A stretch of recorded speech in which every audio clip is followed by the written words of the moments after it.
میں شاہ اسمیر شہید رحمۃ اللہ تعالی علیہ ہے، جن کی پیدائش 12 ربیع الثانی 1193 ہجری میں ہوئی، اور انہوں نے سکھوں کے ساتھ جہاد کیا، اور ان کی شہادت 24 ذی القعدہ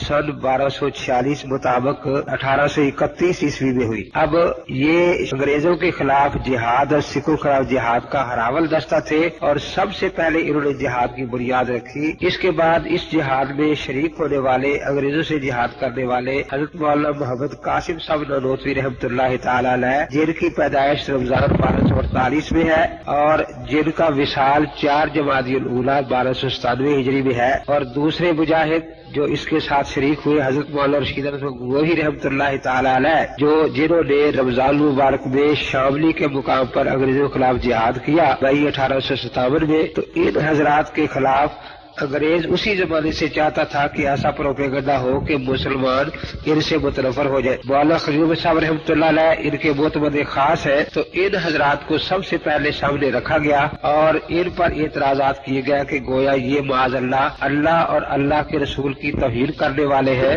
حالانکہ یہ وہ حضرات ہیں، تاریخی طور پر یہ حقیقت ثابت ہے کہ جنہوں نے اپنے خون کا آخری قطرہ بھی اللہ کی توحید اور نبی پاک کی رسالت اور عظمت کے لیے وقف کر رکھا تھا، اور وہ صرف زبانی باتیں کرنے والے تھے بلکہ عملی طور پر میدان جہاد میں شریک ہوئے، اور انگریز جو تھا وہ ان کے خلاف رہا،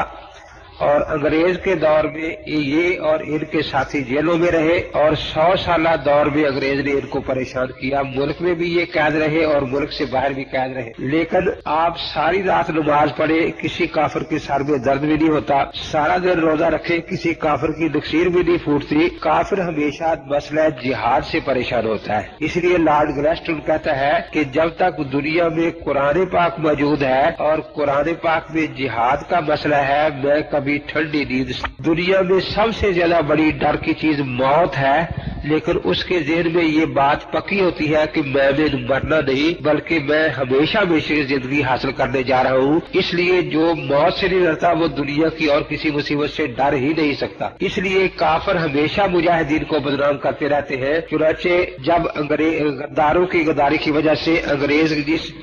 جہاد میں کامیاب ہو گیا اور یہ لوگ بیچارے ناکام ہو گئے، تو جہاد سے وہ پھر بھی بہت زیادہ خائف تھا، اس لیے اس نے تلاش کیا کہ کوئی ایسی آدمی ملے جو ان مجاہدین کو بدنام کر دے۔ اس سلسلے میں مولوی عبد الرزاق فاضل بریلوی، جس کی پیدائش 1856 میں ہے، سن 57 کے جہاد میں اس کی عمر صرف 1 سال تھی، جس نے نہ حضرت شہید رحمۃ اللہ علیہ کو دیکھا، اور مولانا نانوتوی رحمۃ اللہ تعالی علیہ کے بھی آخری سال تھے جب یہ شخص پیدا ہوا، تو اس لیے اس آدمی کو خریدا گیا کہ تو مجاہدین کو بدنام کر۔ اس نے 1324 ہجری میں ایک فتویٰ مرتب کیا، اور شاہ شہید رحمۃ اللہ تعالی علیہ پر پہلے اس نے 4 کتابیں لکھی۔ شاہ شہید رحمۃ اللہ تعالی علیہ کو کافر قرار دینے کے لیے، اس کو برا بھلا اور بدنام کرنے کے لیے، اسی کے ساتھ پھر ان کے ساتھیوں مولانا نانوتوی اور مولانا گنگوہی کے خلاف بھی کتابیں لکھنی شروع کر دی۔ چنانچہ اس نے شاہ اسماعیل شہید رحمۃ اللہ علیہ کی وفات کے تقریباً 67 سال بعد پہلا رسالہ لکھا، جس میں شاہ صاحب کے بارے میں لکھا کہ یہ شخص گستاخ رسول تھا۔ حالانکہ شاہ اسماعیل شہید رحمۃ اللہ تعالی علیہ، ان کی جو کتاب تقویۃ الایمان ہے، وہ ان کی زندگی میں اتنی مشہور ہو چکی تھی کہ ہر جگہ پہنچ چکی تھی، تو ان کی زندگی میں کسی سنی عالم نے یہ بات نہیں لکھی کہ یہ شخص گستاخ خدا ہے، یا اس کتاب میں خدا کے رسول کی شان میں گستاخی ہے، بلکہ ان کے وفات پانے کے بعد اس زمانے میں چونکہ جہاد زوروں پر تھا، اس لیے یہ انگریز کے ایجنٹ ڈرتے تھے کہ اگر آج ہم نے مجاہدین کے خلاف کوئی بات کی تو پھر ہمارا تیا پانچا کر دیا جائے گا، اور ہم دنیا میں کھانے کے قابل بھی نہیں رہیں گے، رہنے کے قابل بھی نہیں رہیں گے۔ اس لیے اس وقت تو یہ دب کے بیٹھے رہے، لیکن جب قسمت کی بات تھی، تلک الایام نداولها بین الناس، کہ مسلمانوں کو شکست ہوئی، اب مجاہدین کی پکڑ دھکڑ شروع ہوئی، کسی کو کالے پانی بھیجا جا رہا ہے، کسی کو پھانسی کی سزا دی جا رہی ہے۔ اس وقت یہ انگریز کے ایجنٹ اٹھے اور ان کی شہادت کے بعد ان پر یہ الزامات لگانے شروع کیے۔ چنانچہ شاہ شہید رحمۃ اللہ علیہ کے بارے میں 4 کتابیں لکھی: الکوکبۃ الشہابیہ علی کفریات ابی الوہابیہ، سلسیوف الہدیہ علی بابا نجدیہ سبحان سبو میں اس کو برا بھلا کہا، اس طرح ازالت العار میں اس کے خوب ہاتھ کپڑے اتارنے کی کوشش کی گئی، اور 1324 میں پھر شاہ شہید رحمۃ اللہ تعالی علیہ کے ساتھی جو انگریزوں کے ساتھ جہاد کرتے مولانا نوتی رحمۃ اللہ علیہ اور مولانا گنگوہی رحمۃ اللہ علیہ کے خلاف ایک فتویٰ مرتب کیا گیا، تو 1324 میں اس فتنے کی ابتدائی شخص نے شروع اور ان پر ایسے الزامات لگائے جن کا ان کے فرشتوں کو بھی تصور نہیں آ سکتا تھا، لیکن جب یہ الزامات لگے اور اس کی کسی آدمی نے سنی نہیں، پھر وہ حرمین شریف پر گیا اور وہاں جہاں ساری دنیا جا کر اپنے گناہوں سے توبہ کرتی ہے، یہ وہاں بھی جا کر جھوٹ بولتا رہا کہ علماء دیوبند کے یہ عقائد ہے، علماء دیوبند کے یہ عقائد ہے۔ یہ ٹھیک بات ہے کہ مرزا قادیانی نے بھی جھوٹ بولے، لیکن قادیہ میں بیٹھ کر، پنڈت سوامی دیہ نے جھوٹ بولے دہلی میں بیٹھ کر، پنڈت شہزادہ نے جھوٹ بولے ہوشیارپور میں بیٹھ کر، لیکن مکہ اور مدینہ میں جھوٹ بولنے کے لیے واقعتاً کسی اعلیٰ حضرت کی ضرورت تھی، کوئی ادنا حضرت تو وہاں جا کے ایسا کام نہیں کر سکتا تھا۔ اس لیے جب یہ واپس آیا اور اس نے شور مچایا تو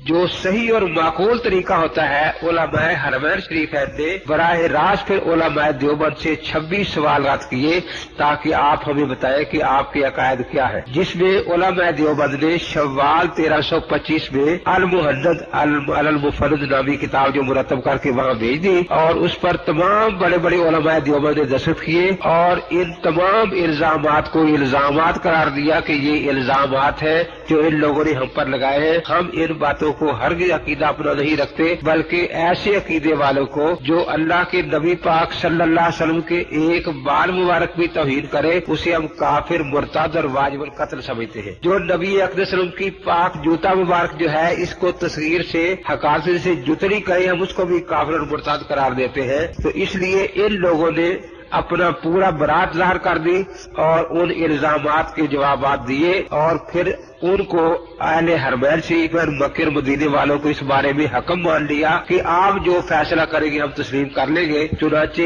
مکہ شریف، مدینہ شریف، شام، مصر، حلب، ان سب جگہ کے علماء نے اس کتاب تصدیقات لکھی کہ یہ لوگ صحیح العقیدہ اہل سنت والجماعت ہے، عاشق رسول ہے، اولیاء اللہ میں سے ہے، ان پر یہ جو الزامات ہیں یہ بالکل غلط